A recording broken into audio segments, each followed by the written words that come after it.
Have you ever felt that urge to just disappear into the crowd? Well, Bernardo Bertolucci's 1970 masterpiece, The Conformist, is this absolutely stunning deep dive into that very desire. It's a film that really dissects the anatomy of a coward and the kind of chilling appeal of being totally, completely normal. So yeah, let's get into it. So we start off in this state of suspended animation. We're looking through a frostbitten car window at this stark, snow-covered landscape. But this isn't just some setting. It's a whole mood. We're immediately thrown into this world of secrecy and tension, just waiting for something to happen, something that's going to trigger everything that follows. And this, right here, is the central question that's just pulsing through the entire film. It's not about the need to stand out, which we hear about all the time. No, this is about a desperate, almost obsessive need to disappear, to just erase yourself into the background of society. What on earth could drive someone to an extreme like that? To answer that, we've got to meet our protagonist, Marcello Clerici. And this guy, he's a man locked in this pitiful struggle against his own independence.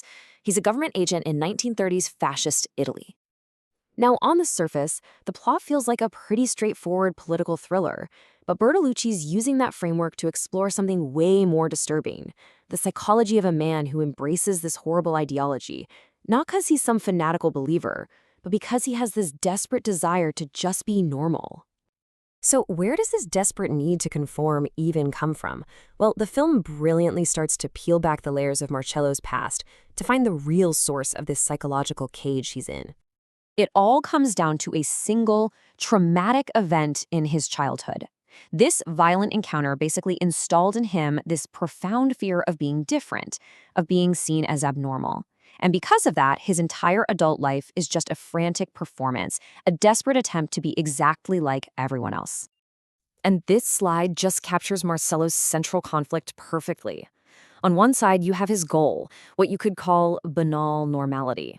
A life so average and unremarkable that it's basically camouflage. But then you look at his reality, a world of total chaos and instability. He's running from that world, trying to find refuge in the most boring, mundane existence you can imagine. So what's his solution? He finds it in the rigid structure of the state. You see, for Marcello, fascism isn't really an ideology to believe in. It's a uniform to hide inside. You pair that with his marriage to a conventionally normal woman, and it gives him the perfect cover. An impeccably banal opportunity to finally disappear. So the story then takes us to Paris. And this is where the lines between his duty and his desires just start to blur. His political mission gets all tangled up with his honeymoon, turning what should be this romantic trip into the ultimate test of his performance as a normal, dutiful husband. And here we've got the key players and their totally conflicting desires. You've got Marcello desperately trying to conform. His wife, Julia, she kind of embodies the simple normality he's craving. But for her, it's genuine. It's born from ignorance, not this calculated effort. And then there's Anna. She represents everything he's suppressing: freedom, impulse, authenticity. Right here, Marcello's carefully constructed world just begins to fracture. His professional duty, that's crystal clear, but his personal desires are pulling him in the exact opposite direction. This affair he has with Anna, the free-spirited wife of his target, she represents everything he's trying to push down, and it threatens to completely shatter the very facade of normality he's worked so hard to build. But, to really fully appreciate The Conformist, we have to look at how the film is made. Bertolucci uses every single cinematic tool you can think of to pull us directly into Marcello's fractured mind. I mean, the film is just a technical masterpiece. Vittorio Storaro's cinematography uses color and shadow to literally paint emotion on the screen. Ferdinando Scarfiotti's production design just immerses you in the era. And Georges Delerue score, the score is a whole puzzle in itself. So when you first hear the music, it feels completely wrong. The theme is so jaunty, it's heroic, it's upbeat, which clashes horribly with the dark, serious stuff that's happening on screen. It almost feels like a mistake. But, of course, it's not. And here is the brilliance reveal. The music isn't for us, the audience. It's for Marcello. It's the soundtrack playing inside his head. It's the heroic theme song for the brave, decisive secret agent he imagines himself to be, even as his actions show him to be, anything but. It's the sound of his own delusion.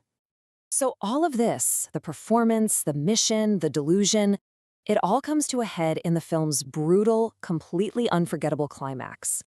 The assassination just unfolds with this horrifying precision. Professor Quadri is ambushed and killed. But the real horror is what happens next.